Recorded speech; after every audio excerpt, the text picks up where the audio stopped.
Well, um, for our third application layer protocol, DNS, it stands for Domain Name System. Actually, the the fundamental function for DNS is really simple.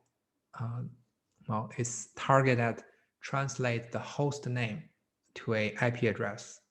Well, host name is easier for human to remember the address of an application, and the IP address is the actual identifier, if you will, for the hosts over the internet. And of course, bear in mind, in addition to identify the IP address, you still need the port number to specify which was the application that you're looking at that server. So for identify applications, there are two parts, IP address and port number. And for DNS, it's providing the IP address part. Well, unlike the other applications before, for HTTP and SMTP, DNS is actually runs on a UDP protocol. So the transport layer protocol, UDP, is this kind of a simplest, best effort, minimum of protocol mechanism. And we're going to talk more about the UDP in the next chapter. But here, just want to give you an impression that this UDP, the user datagram protocol, is a simpler version for the transport layer protocols. Well, for the domain name system itself, well, naturally, it will be a distributed database. After all, there are billions of applications. There are billions of, well, actually, hundreds of billions, some might argue, for devices and applications over the network. You cannot have a centralized server to do the domain name translation. So inevitably, it will be a distributed database. And this also runs on the application layer. Although, unlike the web application or the email application that the user can directly interact with it, the DNS provide a application layer functionality that support other applications.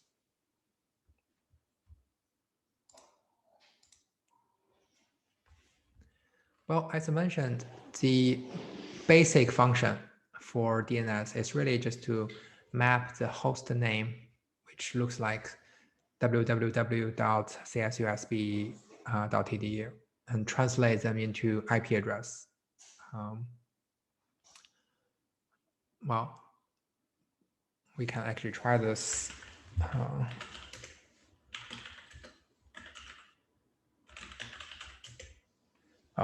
So as part of the ping application, it's actually return you with the IP address of our CSUSB web server, and this essentially what the DNS does. Well, but DNS has more to it.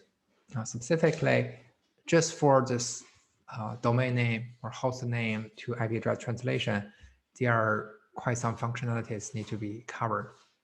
First one is the host alien thing. So there are other names for the same hosts. Well, a simple example could be, let's say I'm the owner of csusb.edu. I might also purchase the domain name of the csusb.com, .net, .org, right? For others to find my domain easier. And this is known as the canonical name for the same hosts. And on the other side, think about cloud computing to support a large number of users. And in the backend for the cloud, the application runs on multiple servers. And each of the server will have their own IP address, and thus may have their own host name as well. So for hosting csusb.edu, the same domain, I might want to dispatch different user requests to my different servers in my cloud or in my service room. So that results in I'm mapping one name to multiple servers. And this is where the DNS service needs to come in place. Well, a special case for the host aliasing is the mail server usually also have a special aliasing for the purpose of deliver the email to the under the same host name. So this is like if I have an email address, well, my email address is hou@csusb.edu. And from the DNS perspective, or from the user's perspective, apparently the server that is hosting the email service and the web application will not be the same one. At least they will not be on the same port. However, it will be inconvenient for me to have a separate domain name. Then early on, for the DNS designer's perspective, we have kind of set the rules that if you have a mail server have the same domain name, it can be easily supported. And more, because of the position of the DNS server, it's make it convenient to serve as a load balancer or a load distribution. This is because, oh, hold on, sorry.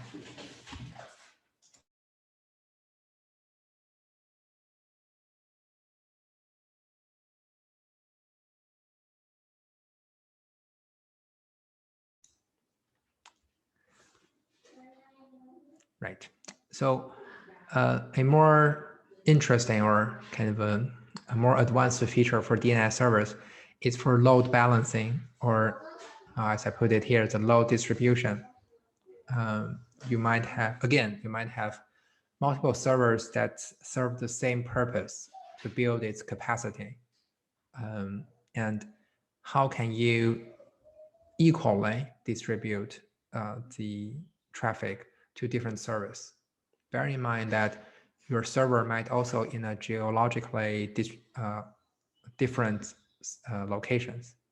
At the same time, there's might be network congestion conditions for you to consider. So all of them can be served by the DNS server when it's come to which server can be used to serve which requests.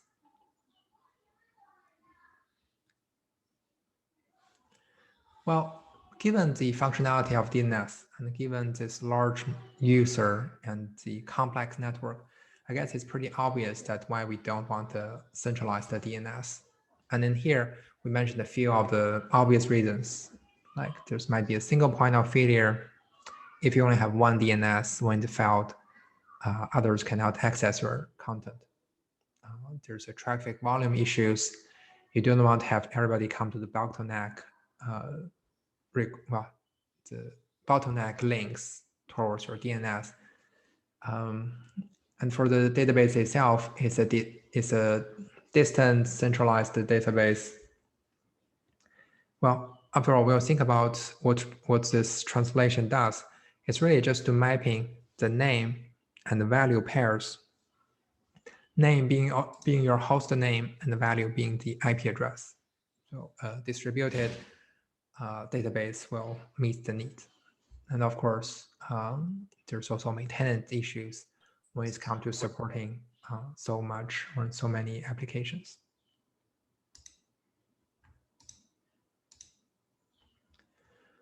Well, as an overview on how DNS works, there's a general structure, if you will, in 3 levels for supporting this DNS system. And it can loosely categorized into 3 parts.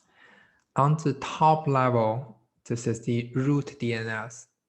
The root DNS or the root DNS servers, they provide the IP address for the top layer domain service. So for top layer domain service, those are the DNS that's in charge of interpreting .com domains, .org domains, or things like .edu, .gov. So different domains comes with the last portion of the different domains come with different top-level domain names. Well, in here, actually, I need to point out that the way we interpret the domain name actually goes backwards. So the way I'm saying backwards is goes like this. So let's say in here, this example, www.amazon.com. When the DNS interpreted, it will first go to the root DNS server, looking for what will be the top layer server that will recognize .com domain. And then it goes to those .com domain service to ask for authoritative DNS server that interpret Amazon.com.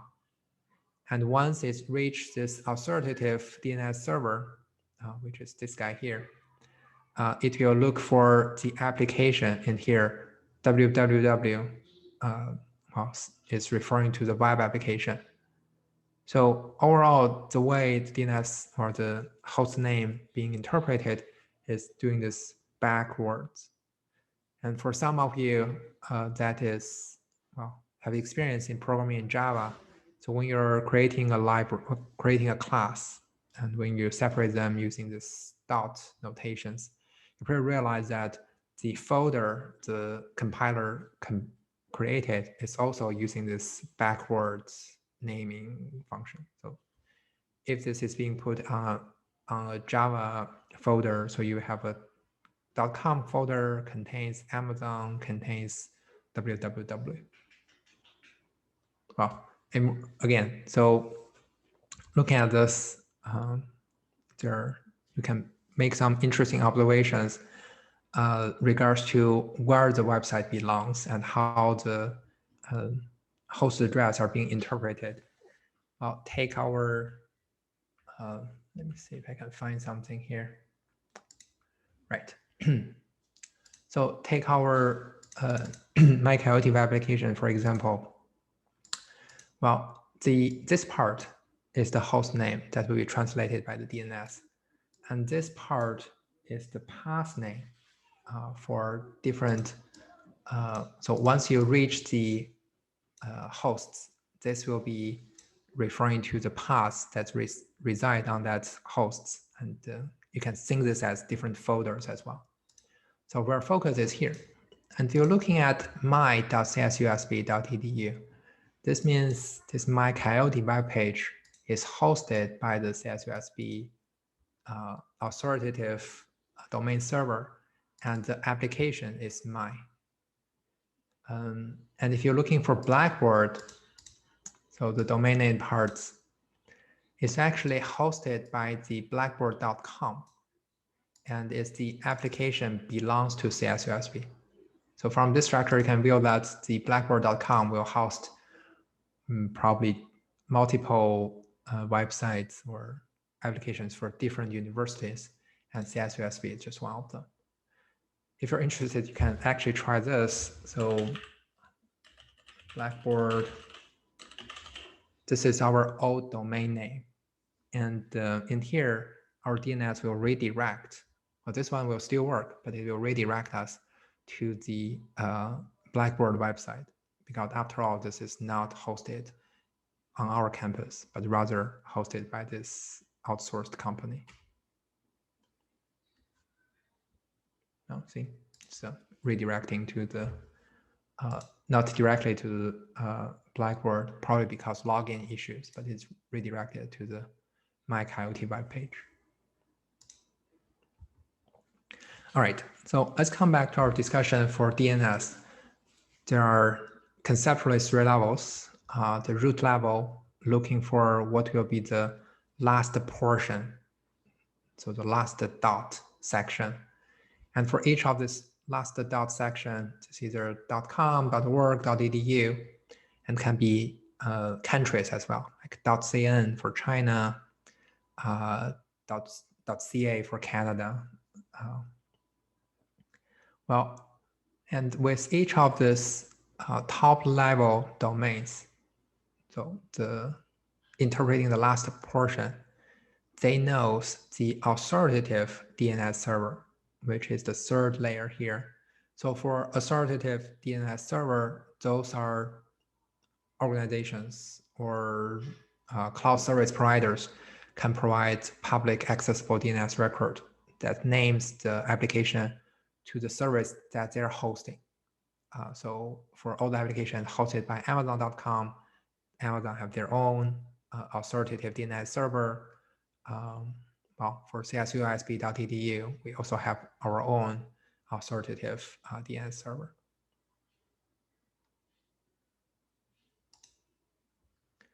Well, for the root name servers, that is the server that points to the top layer servers, there are only a handful of them, and they are being distributed all over the world. Well, here in Los Angeles region, we actually have quite a few of those root name server to support the DNS.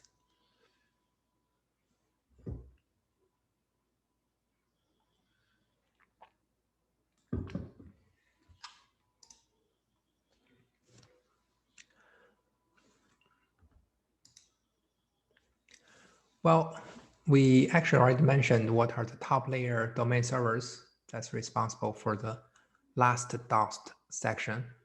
And authoritative DNS are the second last dot section of the domain name or the host name. Well, something didn't fit into this three-layered DNS structure, but also important is this so-called local DNS server. So in my first slides here, I'm showing you this hierarchical structure of the servers. However, our discussion on this local DNS was not, strictly speaking, part of it. So for local DNS name servers, this is your service provider, your residential ISPs. They will host a local DNS server. And the way you get this DNS server's IP address is through your modem. And in the initial configurations for your modem, they will automatically tells your router which is the local DNS server it should refers to. So when a host connects to this ISP, the ISP will provide the hosts with IP address one or maybe several DNS servers that they have, or the local DNS servers.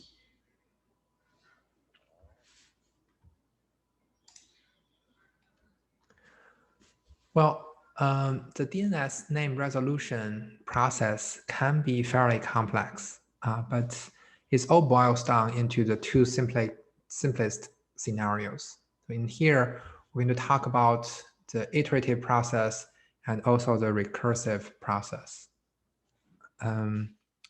So in the simplest scenario, if you're looking for a translation of domain name for the IP address, it might happen iteratively. And in this example, we're assuming that, well, we are this cas.poly.edu, we're this hosts, and we're trying to get IP address for this gaia.cs.umass.edu. So this is the requesting hosts, and this is the address of interest that I'm looking for. So as an example for iterative query, it will iterative go through my local DNS, my root DNS, top layer, well, just literally go through this hierarchy that we mentioned and try to acquire what is the IP address. So here is the illustration. Starting with my cis.poly.edu, the first one, the first request will be sent to the local DNS server. And again, we know the local DNS server once we connect it to the network. And well, if the information about my target web address is not cached or is not known in the local DNS server, it will start with querying the root DNS. And from the root DNS, it will tell the local DNS what will be the top layer DNS. So where to find the DNS that interprets .edu domains. And then the local DNS server will send a query for the .edu DNS server and get a response. Then from there, it will be able to find what will be the authoritative DNS that's targeted at the umass.edu.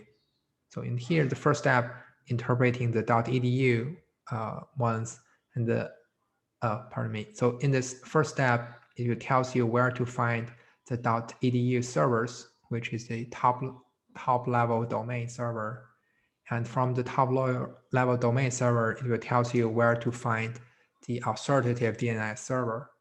And from the authoritative DNS server, your local DNS can query what will be the CS, well, will be IP address that belongs to the cs.umass.edu.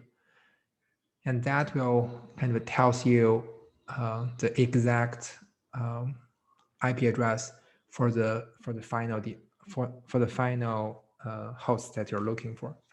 So in here, in the iterative queries scenario, your request is being kind of relayed by your local DNS server, and it will go through this hierarchy of 3 layers or 3 levels of the DNS server to find what will be the host name. So this is the iterative case. And of course, this can also happen at a recursive fashion. Recursive meant that once you send the requests to your next DNS server, the request will be recursively sent to each and every servers or in this hierarchy. And finally, it will return with your final results. So in here, instead of have the local DNS to query each layer of the server, your single requests will be processed subsequently over this chain of direction, if you will. So in here, what happened is your request will be sent to the root DNS server, and the root DNS server will expect a response from the authoritative DNS server. And finally, when it pinpoints the exact address, it will return to a local server and pass back to you. And of course, in this case, the query has more loads on the root DNS because really, well, think about this, when there are billions of requests sent to the root will need to take care of all of them, which can be cumbersome. So in practice, there's no purely iterative or purely recursive queries. Generally speaking, DNS queries are generally follows this iterative process, and only between the queries, the queries between your local hosts to your local DNS might be recursive. So in here, this is not that obvious, but bear in mind your residential ISP or your internet service provider itself can have a large number of hosts connecting to it, and itself might host a multiple layers of DNS server. And through this, your local ISP or in your local DNS server, this might be a recursive process. But generally speaking, the majority of the DNS queries are handled in an iterative process, which means the DNS server that's sending out the request is responsible for querying different layers or different levels in the hierarchy to find out the specifics of a domain name.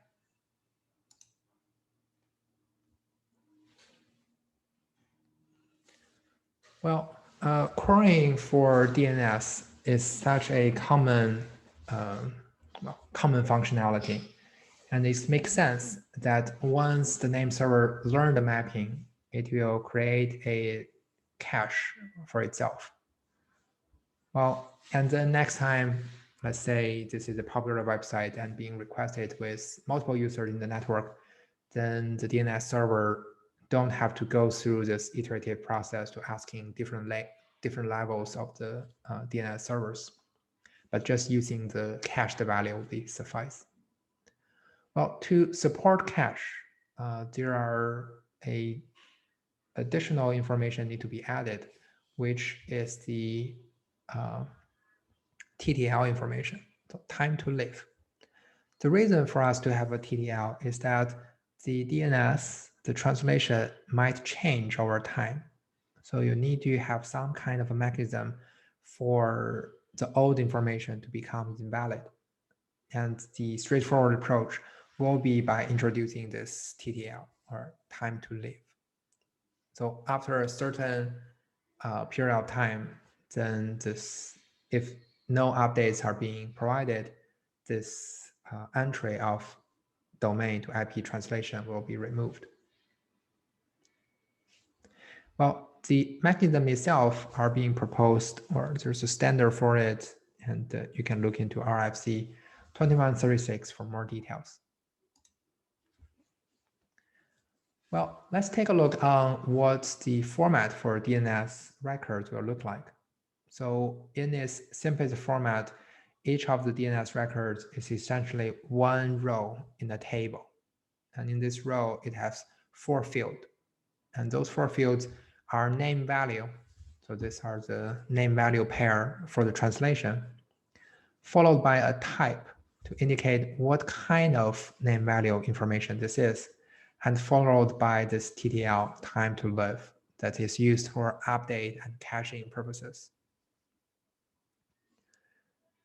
So for name value pairs, there are 4 common types in the DNS record.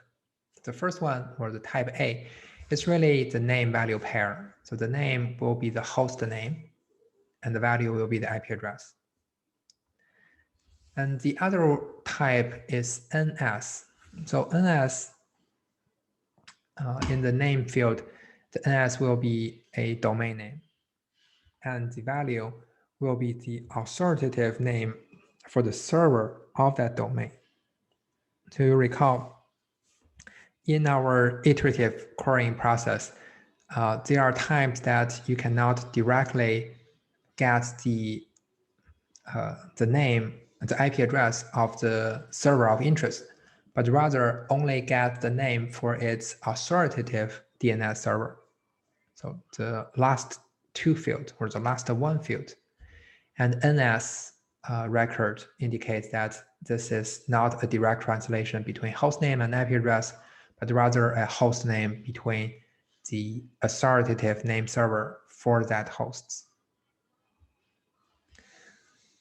Well, the third type is called CNAME. C stands for canonical, well, basically alias for a web address. And in CNAME type of DNS record, the name is an alias, or is a different name for the value component. So it's indicated that the name and value, in fact, referring to the same IP address. And finally, we talk about one of the important, or one of the common use case for DNS is to have the same domain name that is a web email server. And that is being indicated by this MX type. So in MX type, the name will be the domain name, and the value will be the name for that mail server that associated with the same name.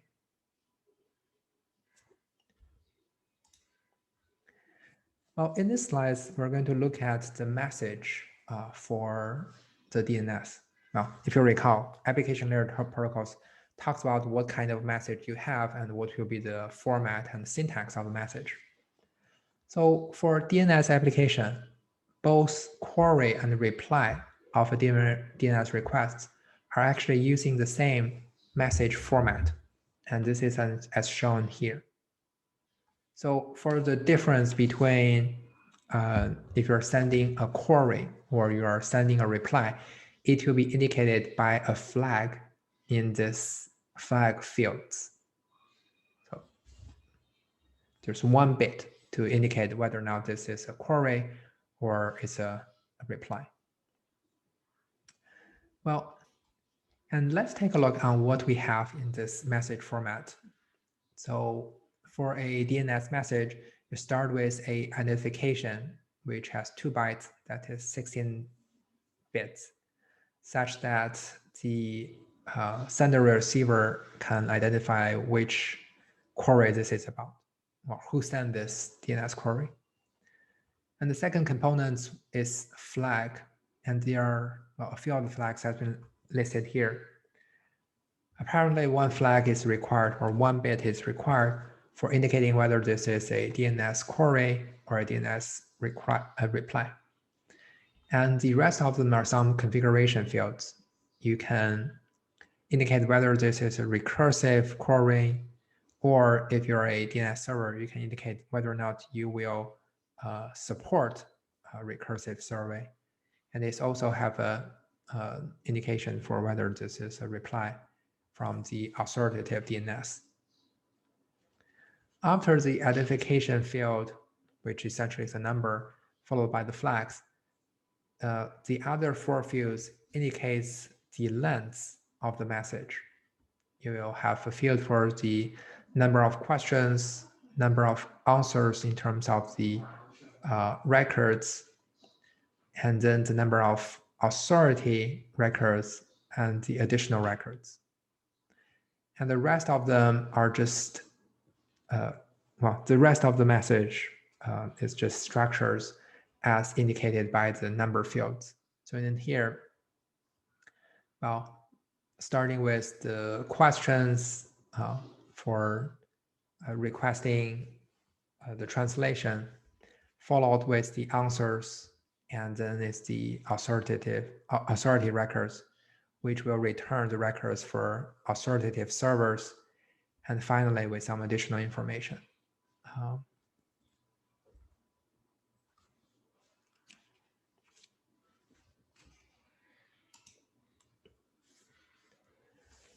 Well, as a example, or in the simplest case, let's say you created a website and you want to broadcast your server's IP address for this. Essentially, you need to have at least 2 records within the DNS register. Nowadays, the DNS register is usually some hosting companies, such as GoDaddy. There's, I cannot remember other names on top of my head, but there's actually quite a bunch of the web servers. Essentially, you pay a small fee annually to acquire this DNS translation, and those company will host the DNS server and broadcast your mapping to the rest of the internet. And for those services, you need to insert at least 2 records in the DNS entries. Well, in here, in this example, let's say we have this network utopia.com. You firstly need to have a NS records, indicates where is this, where is your domain name belongs in terms of the authoritative DNS. So this network utopia.com that we want to insert belongs to this dns1.networkutopia.com, which indicates that the second part is the authoritative DNS server, and it's being indicated as a NS tab. And the next entry you need to enter into the network will be the domain name, the IP address along with domain name for this authoritative DNS server, and that is a type A record. Well, I guess this example is conceptual or kind of theoretical. Well, I happen to created a website and domain name myself, so I want to show you maybe from a more practical aspects.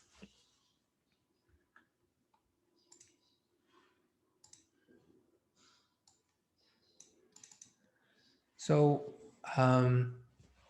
maybe we'll start with looking at how the DNS looks like, since we are talking about different kind of DNS records.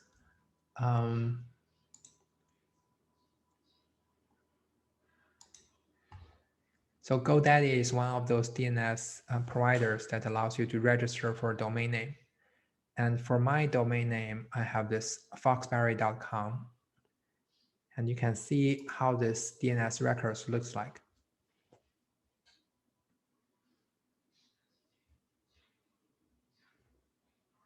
Oh, it's take longer than I expected. So the basic or the most simple record in here is this A type.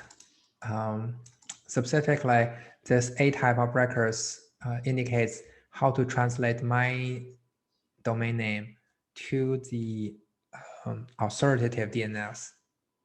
And in here, because it's my domain name is, or the user's domain name is such a common parameter, the DNS actually provide you with a shorthand to represent the domain name. So this @ sign really just referring to this foxberrygroup.com. So I don't have to spell it out, just use the this shortcut, if you will, for indicating that.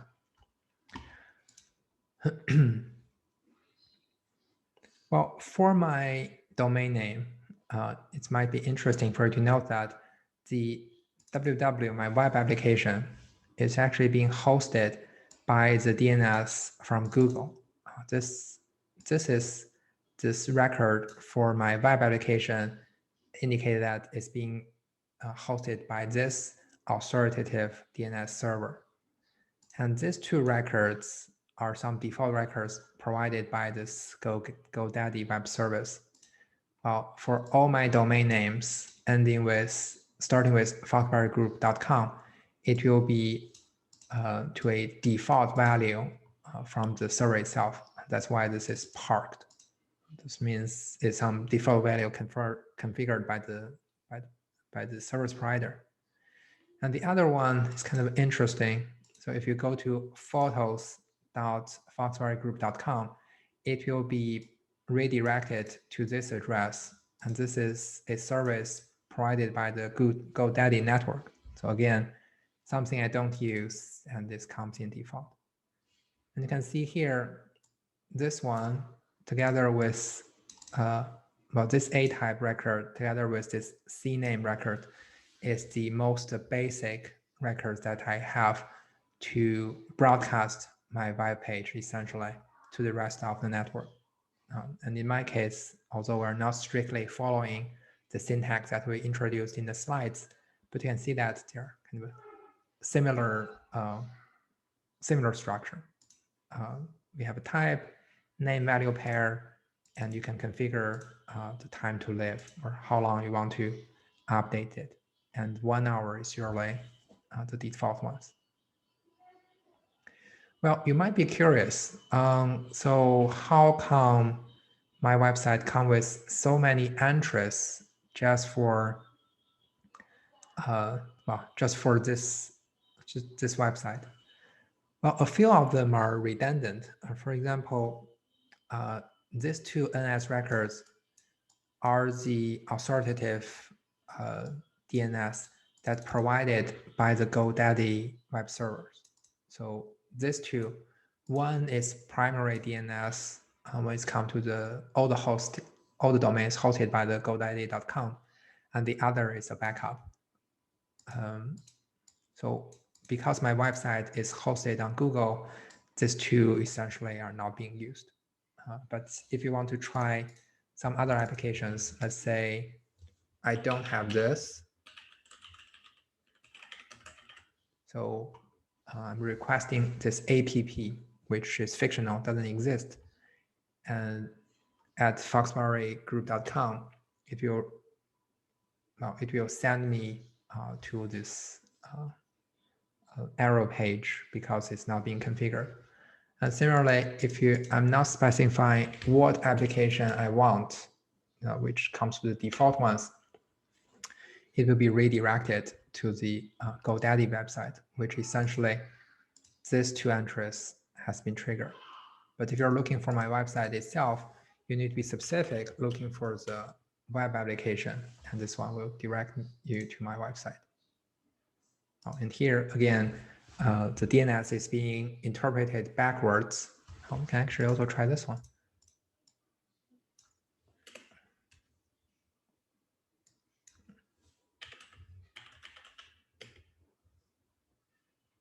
So you see this one is looking for this entry, which I didn't configure it, but this is something hosted by the GoDaddy website. All right, so you need to be specific on what kind of application that you're looking for, and this will trigger different DNS, well, as the modern domain name works. Well, in addition to this, you might be interested in what are the other C names and MX names. Maybe we can start with the MX ones. Well, from my last slides, we learned that the MX type are used for email addresses. So in my case, you can send emails to something at foxberrygroup.com. And this will be redirected to these two mail servers. And again, one is the primary, the other is the backup. And in my case, I don't host email server on this on Google, but rather from this QQ.com. QQ is a popular Chinese company, and they actually provide you with free hosting for small business emails. So in my case, I'm going to redirect all the email requests for my foxberrygroup.com to this QQ email server. And then on top of this, well, since we're talking about SMTP, POP, those exchange mail, those old and new email services, here are some C names to essentially are renaming of some of those email addresses that's mapped to my domain. So if you're trying SMTP dot so in here,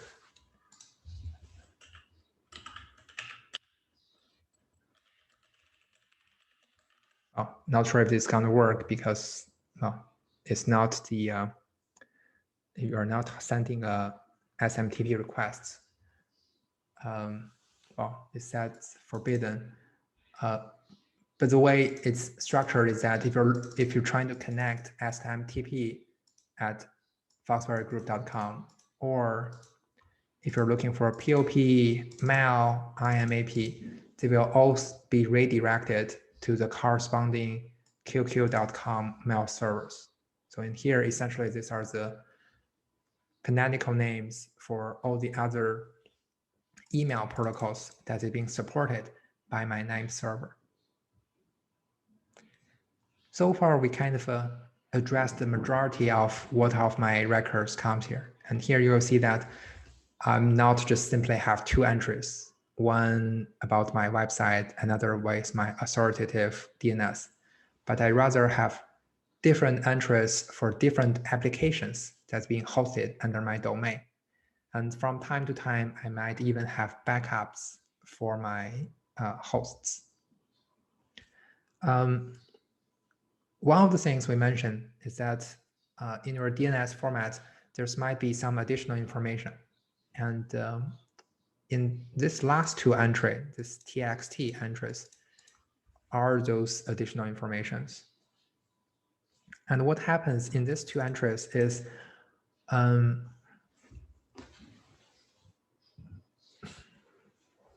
these two entries are the token, if you will, to verify that I own this website, I own this web domain when I'm hosting my web applications from different services. So put it differently, for this entry, this is a verification to tell the Google website hosting server that this foxberrygroup.com domain belongs to me. So I can configure essentially you can think this as a password or identifier in the DNS. And when the Google website sees this record and match my information from my website, it knows this one belongs to me so that I can configure and link this appropriately. And similarly, this is something that I configured for my email service to allow the mail server from the QQ.com to configure the related emails that have foxberrygroup.com in its domain name. So those additional informations are really for verification purposes. So for those of you who might have hosting something like a personal website on your WordPress, or in my case, Google website, there are configurations that you can do. So if you're curious on what are the strings come from, I'm taking the Google website as an example. If you go to this configuration for custom URL, you'll be given a key, if you will, to put in your DNS to show your ownership of that domain name.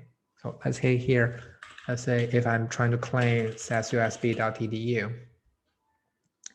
I need to verify it. And for Google's case, it actually tells you, give you instruction for different ones. So here, well, I was mentioning there's a lot of domain service providers. So in here, Google have list probably the majority ones. Maybe I'll just choose maybe I'll choose this, this GoDaddy.com, which is the one I was using. Well, if I have access to our university's domain name server and put this into the put this into their DNS record, I can hijack all the traffic from the sasusb.edu to my website. But of course, we're not going to do that. Well, at least not today.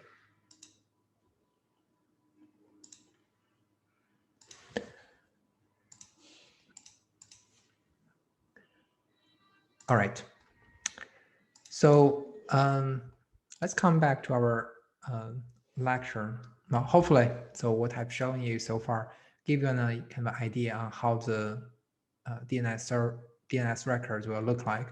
And we've seen some examples on this various components that might be there for the configuration.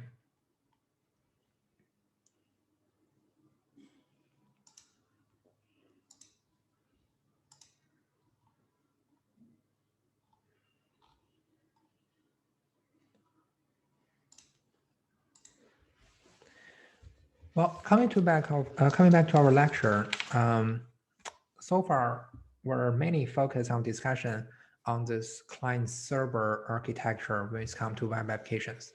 So client initiates the request, server response. We mentioned that there are second structures, which is peer-to-peer. And here I'd like to have a few words to talk about this type of applications. So in the pure P2P architecture, there's no always-on server, and the participant of the application comes and goes. They don't have fixed IP address. They're really organizing themselves in an ad hoc fashion. Examples for P2P architectures are applications such as BitTorrent, some versions of the VoIP, the Voice over Internet Protocol, such as SCAP, have some components for P2P. And there's also streaming servers such as Kankan, which is part of the, it's a Chinese company similar to Netflix, but they also allows peer-to-peer data transfer to improve their performance.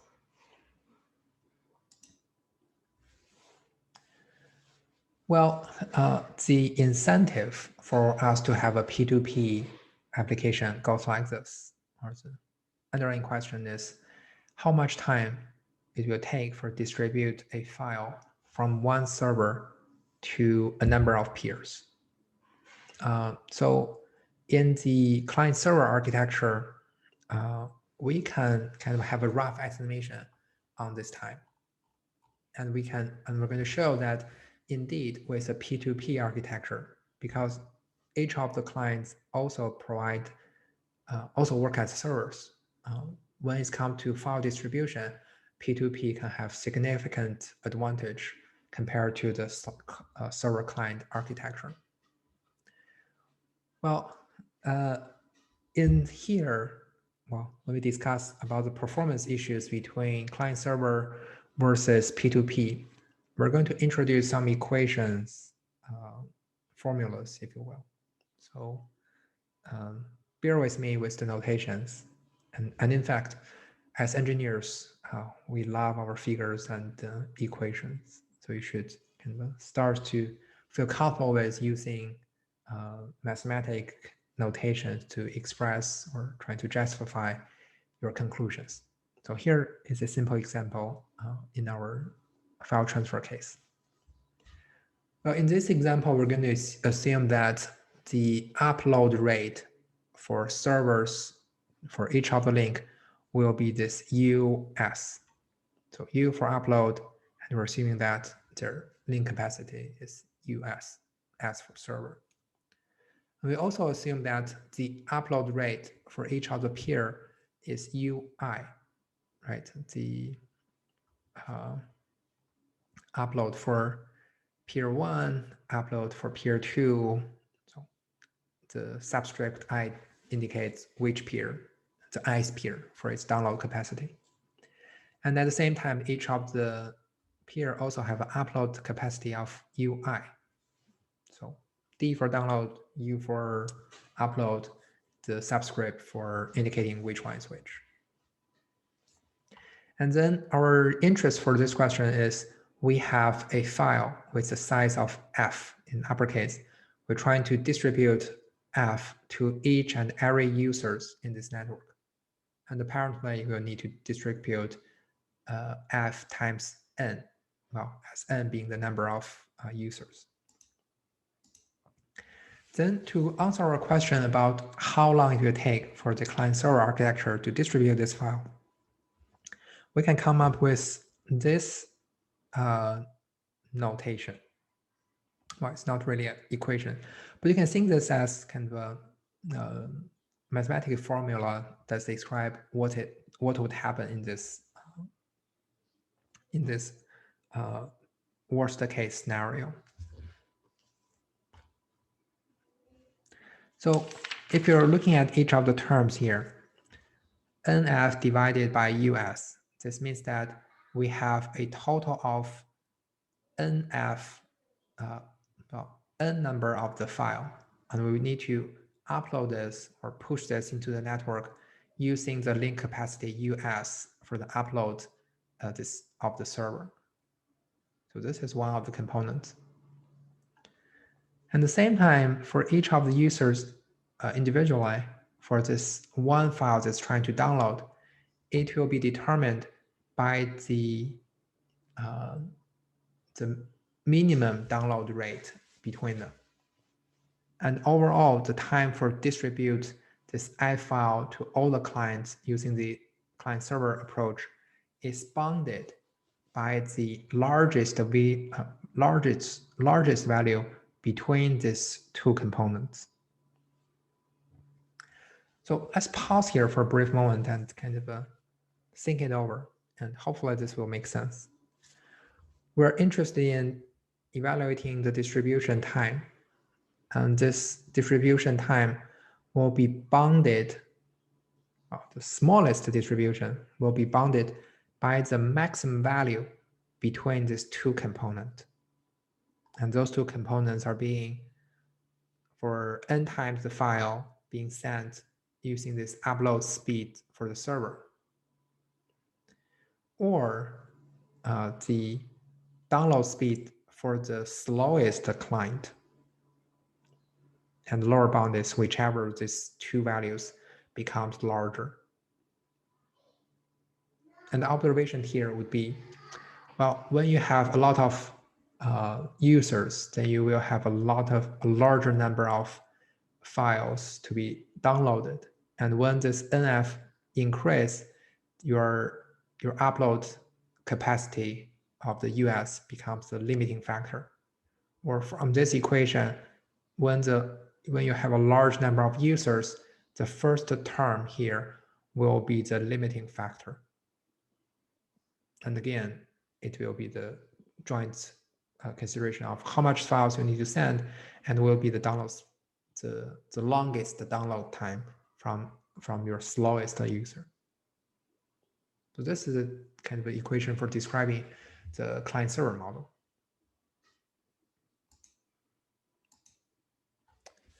Well, then we can compare, algebraically, if you will, for the performance for a P2P structure. And in here, we know that the server will at least transmit one full copy to the network. And when that copy is being sent to the network, each of the peers can also send their copy to the rest of the network. Well, kind of this becomes intuitive if you have experience using BitTorrent, for example. So when you have one seeder that have the full copy and transmit into the network, the rest of the users can exchange, or they can trade their chunks such that more and more copies of the file can be distributed. So at the time, each of the client will also serve as a server that shares those copies to the rest of the network. And then here, again, we're trying to use some mathematical tools to describe the time for distributing the same file to all the clients in the network using the P2P approach.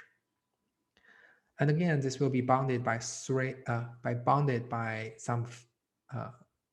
conditions. And there are three components. The first component is the time for one file being uploaded by the server. Now, notice here, you only need to have one full copy to become the seeder of the network.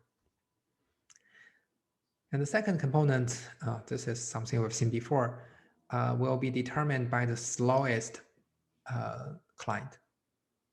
So the slowest downloading speed will be a limiting factor for how long it takes for all the file being distributed. And finally, for the rest of the copies, there are n of them. So NF, all the rest of copies, we're utilizing not only the upload capacity for the server, but also the sigma, the sum of all the other users in the network.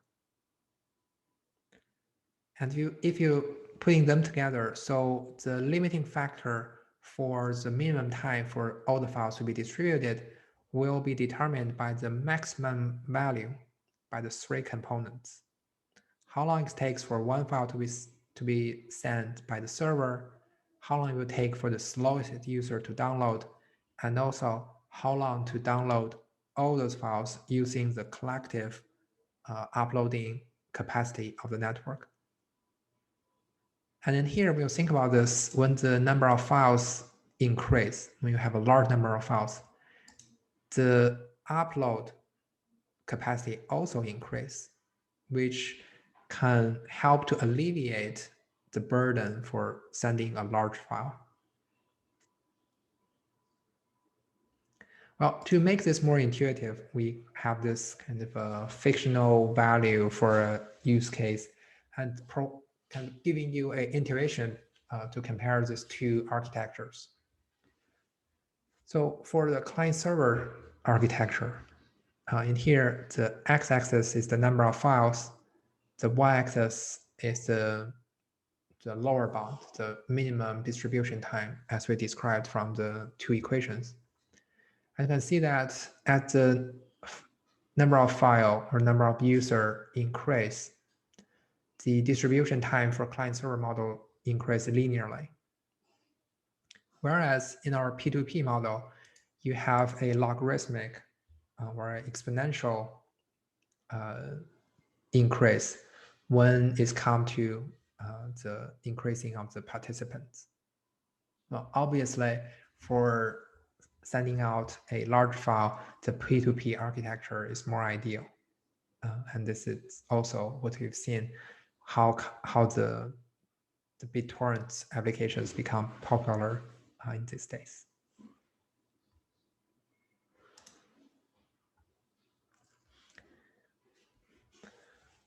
Well, since we're kind of talk about P2P architecture, the first successful application in P2P architecture is really the BitTorrent. In this BitTorrent lingo, or using their technical words, a collection of peers that's distributing a file is called a torrent. So the group of users is a torrent. And peers in the torrent will download equal-sized chunks of data. And there's a typical size. A larger file will be divided into the smaller chunks. A typical size of a chunk is 256 kilobytes. And each of peers will send and receive files at the same time. And to coordinate this torrent, there's a tracker server, which does not host any file information, but only provides a mapping or keep track of the peers that is participating on sharing the file, kind of coordinators for the rest. And the common tracker servers, well, you all know the names, right? There's, I think in the early days, there's the Pirate Bay, and there's many other torrent sites. All of them essentially are providing the tracker service.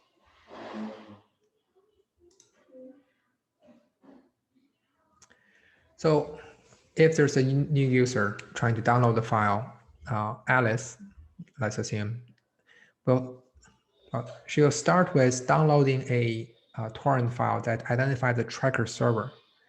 And the tracker server will provide it with a list of peers for this torrent. And then at the beginning, Alice has no file or no chunks for this particular file. And as time goes by, it will connect and contact other peers in this torrent and start sharing, not only downloading, but also uploading chunks and share it within the network. And of course, once this Alice acquired the entire file, she can leave the torrents or remaining in the torrents to continue upload chunks to other peers. And that's known as the seed.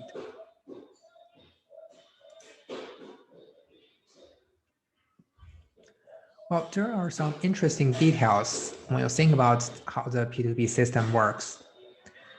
Firstly, it'd be interesting for you to consider who should you connect to when it comes to downloading the file. Well, because the P2P architecture by itself is a distributed system, and there can have different network congestion levels, different delays.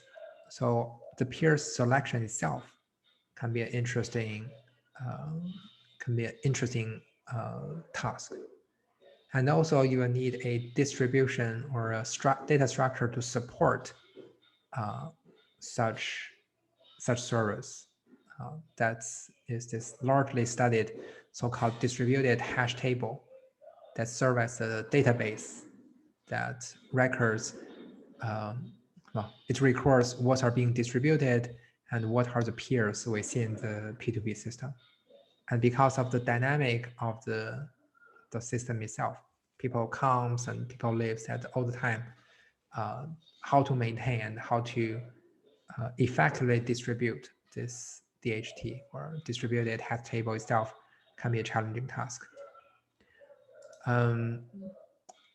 Well, another interesting topic with the P2P file sharing can be, well, when users start downloading their chunks, they have a choice on what to download. Or from the torrent's perspective, it makes sense for everybody to, well, for the torrent as a whole, to download the rarest chunks first. After all, when you're trying to request new chunks from the peers, it's probably safe for you to kind of download the chunks, have the large number of copies at a later time, but rather starting with the rarest chunks such that you can maintain that there's always a full copy of the file within the torrent. And the BitTorrent also have some interesting mechanism when it's come to choosing for a peer. This known as the tick for tack strategy. Well, think of this, your peers might deliberately have limits for how fast that it will upload, that will limit your download speed. And from a user's perspective, you probably want to choose the peer have the best download speed. And at the same time, you also want to discover new peers that potentially can give you a better performance at time. So there are a few options that are available for the peers to configure their torrents or their behavior when it comes to the P2P experiments. Well, there's many interesting topics within this, but we're not going to too much details when it comes to BitTorrent. BitTorrent, although it is a popular protocol, it's end up with many versions. Some of you might have experience when you're using different those torrent applications. You might find that the torrent applications tends to favor those are using the same torrent client. But one of the main reasons is really the different implementation of the BitTorrent protocol have a slightly different configuration. And it's enough that you're seeing that the same client applications seem to favor their own, or at least they works better with your own version of the BitTorrent implementation.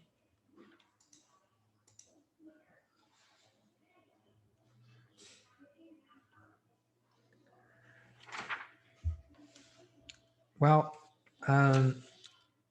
toward the end of the chapter, we're going to talk about the content distribution network, which comes hand in hand with this large popularity in the recent days when it comes to online streaming.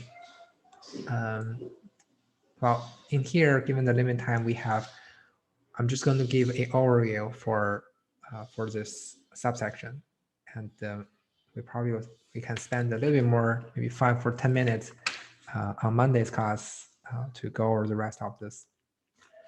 The overall, we're going to think about the challenges when it comes to video streaming. One of the things really is it's hard to, I think the technical complexity was underappreciated when it comes to video streaming. So when you think about nowadays, if you're looking at a 4K video, so the resolution of 4K video is 3840 by 2160. So essentially, this is 2 times this than the full HD resolution. So full HD in 16 by 9 ratio is 1920 by 1080.